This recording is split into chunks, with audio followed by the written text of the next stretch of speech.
We checked into the Drury Hotel a day after we checked out of the La Fonda, hoping to capture as much information there as we had at the La Fonda.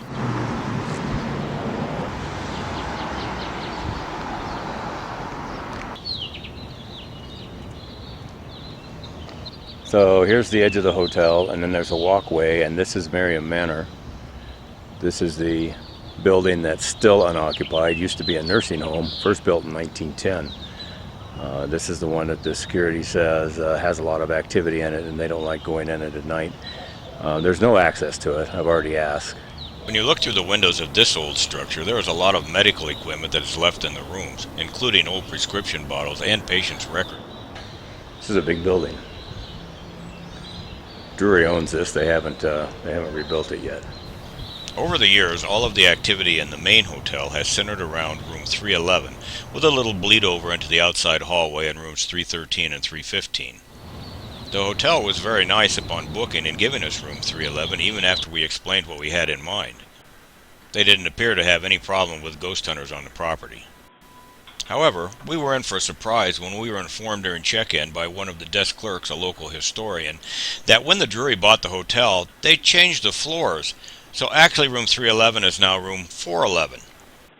When we tried to move up a floor and change to room 411, we were told that that room was unavailable. Same with 413 and 415. So we were stuck with the room we had. 311 was actually room 211 from the days of the hospital. We were staying in the room beneath the haunted room. Perhaps during our stay we would be lucky enough to meet up with the occupants of room 411 and ask them if they had had any experiences.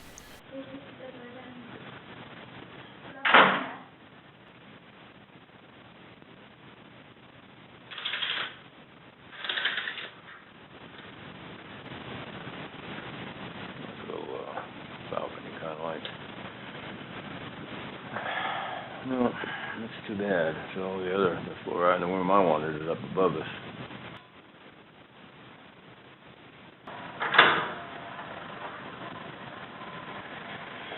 Well, is that what you wanted? That balcony thing? Okay, well, let me take this back down. Leave it there in the hallway, don't take it out. I'll take it down.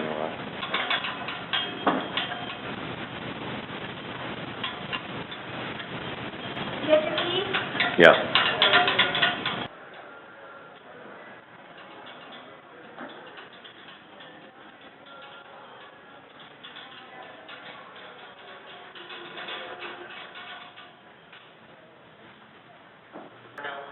It's a nice room. So that was the second floor. What was the second floor when the hospital was here? You know? Don't know. No,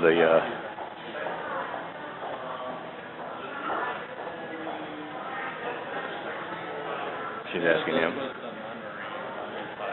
What's that? The nunnery was on this side of the building. Uh-huh.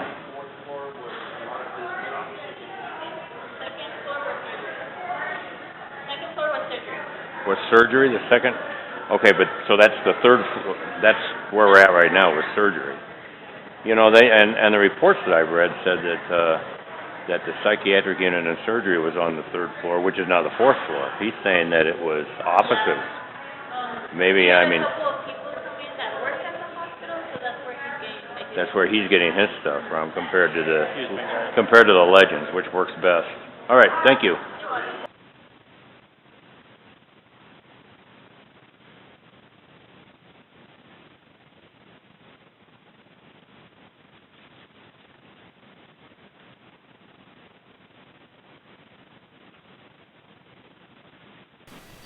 Well, so much for being sure that I had my key with me.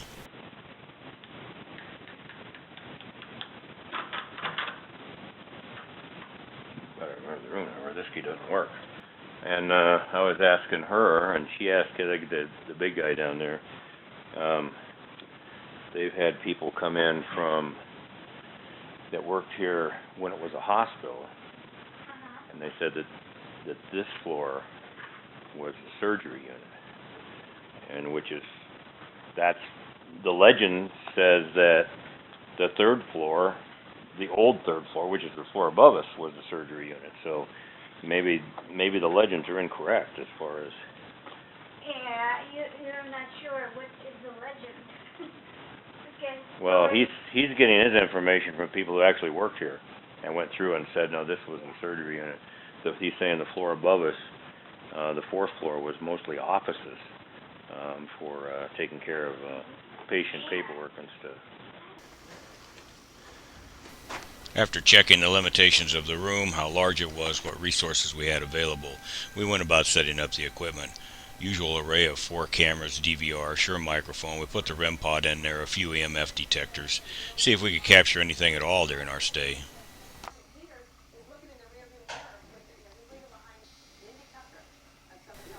As usual, this equipment was to run day and night without interruption for the next 2 days.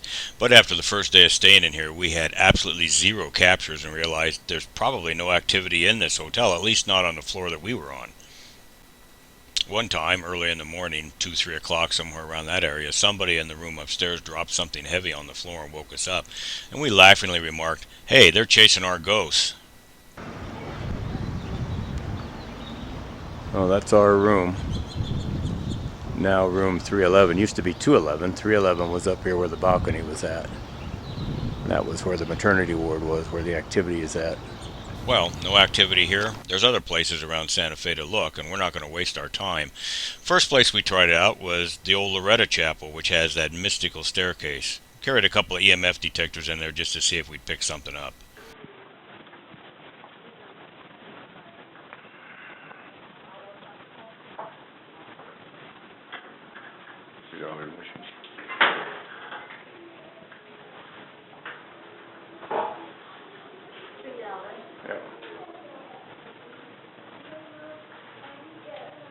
Hi, welcome.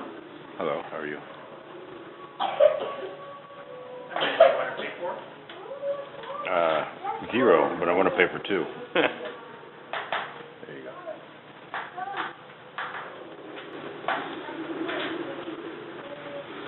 this is under a free. That's correct. I'm 5. You're 5 years old? Yes. Who is this man with you? My grandpa. Yeah. Oh, right. Thank you. Enjoy your business. Thank you.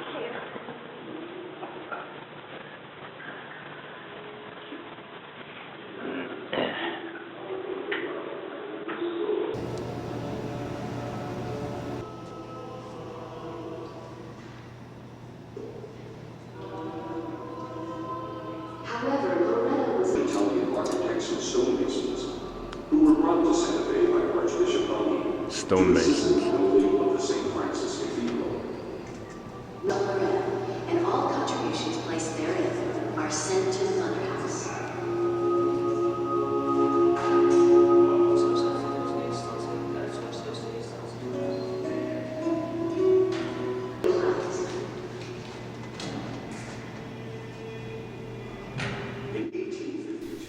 Wow, well, it's easy to see why they put the hand railings on.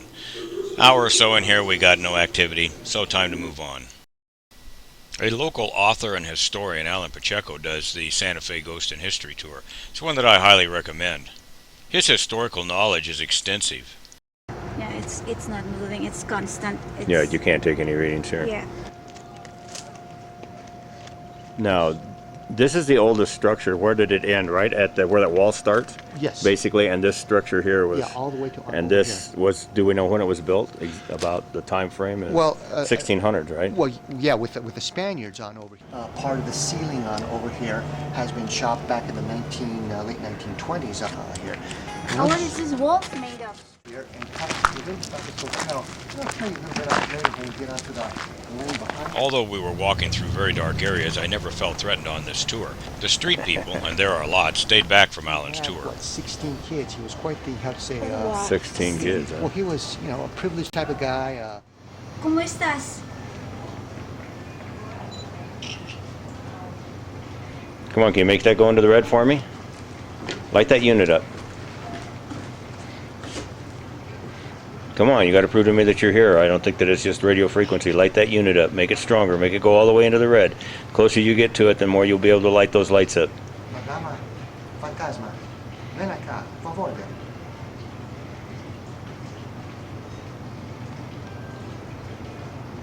caso peligroso. Soy un amigo. Ultimately, I wasn't convinced that this wasn't just radio frequency propagation, but we did try. Jan did get a curiosity picture with her digital still camera. In the first shot, it shows nothing. Second shows some kind of hazy image. And then the third shot, again, nothing. Her camera won't take a 3-shot sequence like higher-end cameras will, but she tried to keep it as steady as possible. Our projected 2-hour tour lasted over 4 hours as Alan and I exchanged notes on different sightings. Then Alan came up to room 311 to look at some of our equipment. So anyway, I actually don't know how much you're familiar with. This is the newest model of REM pods. Gary Golka just came out with this. Can I see a picture of it? Sure, help yourself. Basically, like I say, the antenna generates its own electromagnetic field. The only way it can be set off is when something that has the electromagnetic field gets close to it.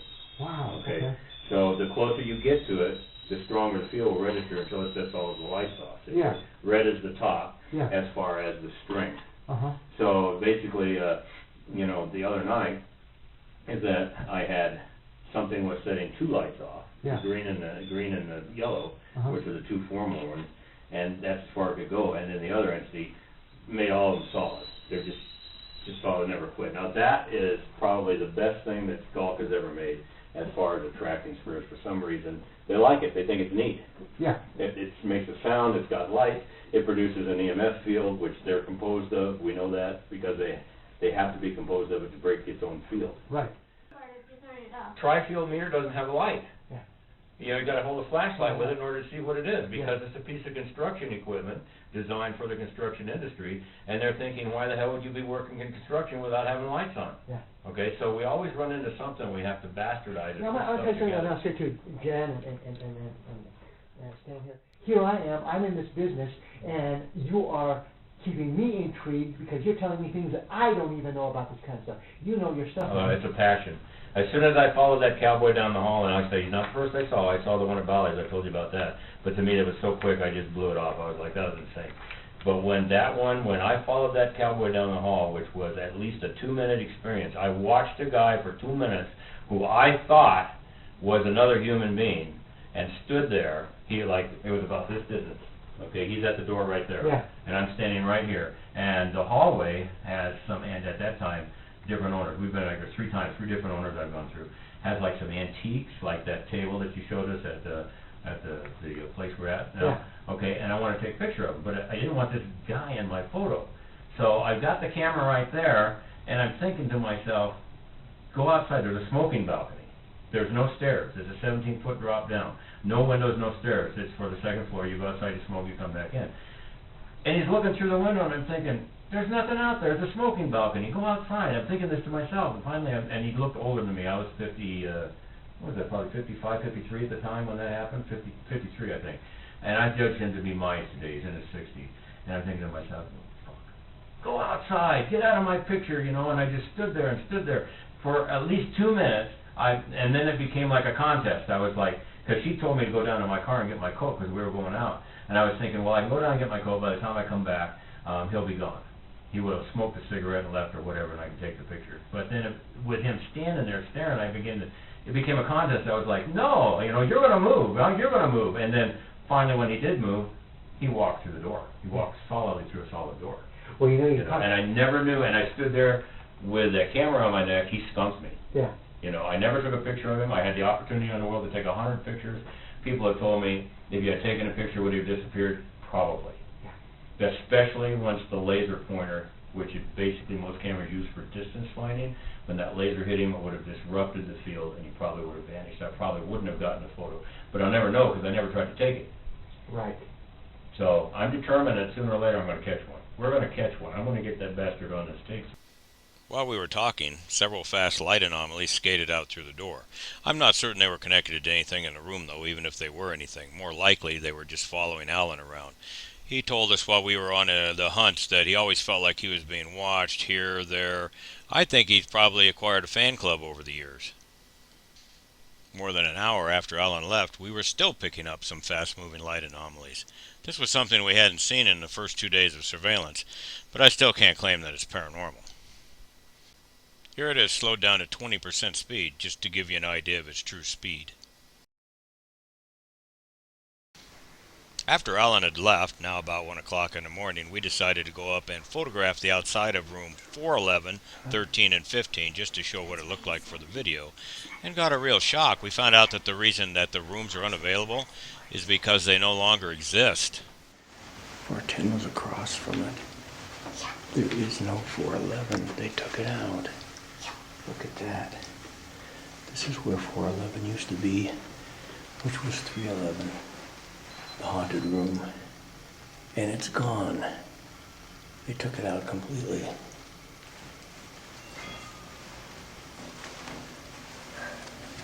That's amazing. Look at that. There's no rooms here at all. They've turned it all into an equipment room. They took out 411 and 413. These were the rooms that had the activity, and they took them out.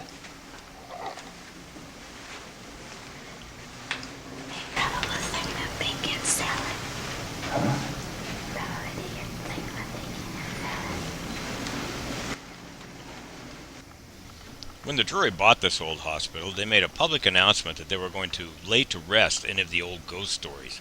And they did just that. They simply sealed up the rooms so that they couldn't be rented that the activity was supposed to have been in. So the room above us had been converted into a huge room consisting of 3 other rooms, now holding vacuum cleaners and presumably roll-away beds. So what about that item that fell on the floor at 2 o'clock in the morning, waking us up in a storage room? Well, that is a curiosity, isn't it? Ultimately, we would have to give the Drury an activity rating of none encountered and none recorded. Our stay here was very pleasant. They give you a lot of amenities, including a free breakfast spread, which is a really nice buffet, and also free alcoholic drinks in the evening. So if you've got to pick a hotel in the area, this is a good one to stay at. You're just probably not going to pick up any paranormal activity, unless you want to sleep with a room full of vacuum cleaners.